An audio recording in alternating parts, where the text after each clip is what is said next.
Sekarang baru saja kita mendengar, baru kemarin ada keputusan DPR Undang-Undang Cipta Karya, Cilaka namanya, Cilaka.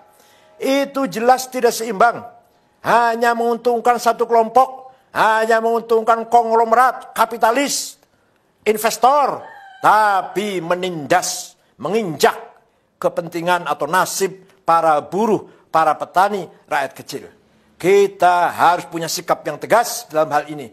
Mari kita cari jalan keluar yang elegan, yang seimbang, tawassut. Kepentingan konglomerat ya harus kita jamin, keselamatannya, kepentingannya, tapi buruh dan rakyat kecil pun harus kita jamin. Yang menyangkut pertanahan, yang menyangkut kedaulatan pangan, yang menyangkut pendidikan. Pendidikan dianggap lembaga, pendidikan dianggap kayak perusahaan, seperti perusahaan. Ini tidak benar. Kita harus melakukan review. Kita harus melakukan minta ditinjau ulang, tapi dengan cara elegan. Dengan cara anarkis, tidak. Dengan cara elegan, kita harus bersuara demi warga NU, demi NU, demi wasatiyah, al-istimaiyah, moderasi dalam membangun masyarakat yang moderat. Tidak boleh mengorbankan rakyat kecil. Undang-Undang Dasar 45 yang masih jauh panggang dari api, apa istilahnya gitu ya, jauh panggang dari api, yang masih jauh dari implementasi. Undang-Undang Dasar 45 nomor 33 itu hanya tulisan di atas kertas. Hanya tulisan hitam di atas kertas putih itu. Dicetak berulang-ulang, disebarkan jutaan lembar, jutaan eksemplar. Tapi tidak pernah diimplementasikan. Bahwa kekayaan Indonesia ini kan alam ini untuk seluruh rakyat Indonesia. Apa itu sudah terimplementasi?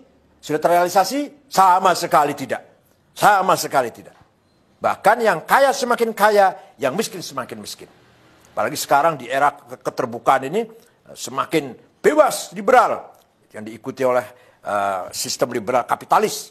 Ini semakin betul-betul nasib rakyat kecil, orang kecil semakin tertindas. Kalau lagi pilkada, lagi pileg, lagi pilpres, suaranya dibutuhkan. Rakyat kecil suaranya dibutuhkan. Tapi kalau sudah selesai, ditinggal. Mending kalau hanya ditinggal. Iya kalau ditinggal, didoni meneh. Diludahin. Mending kalau hanya diludahin, diinjak lagi.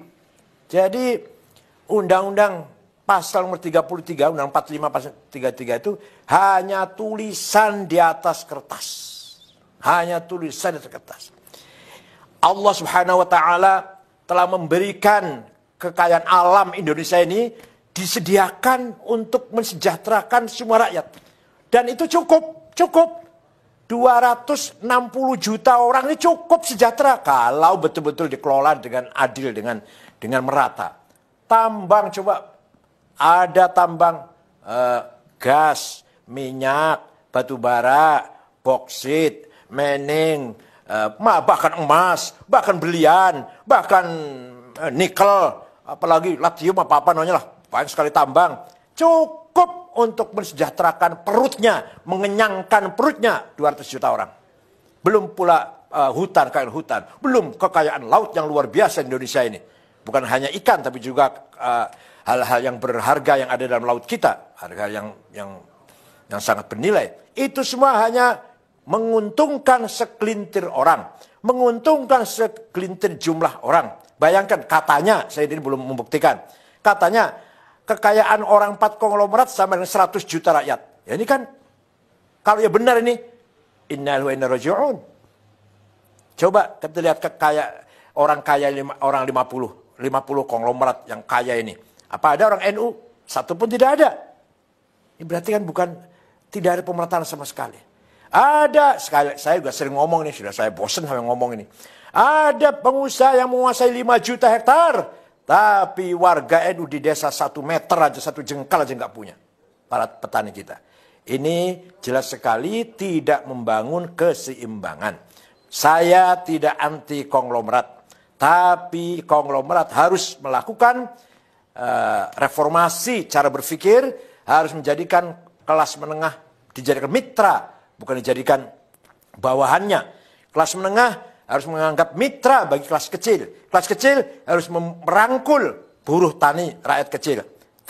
Fuqara wal masakin, syagholin, ummal, buruh kecil. Itu harus selalu bergandengan tangan. Tidak boleh konglomerat menganggap kelas menengah itu bawahannya atau sapi perahannya.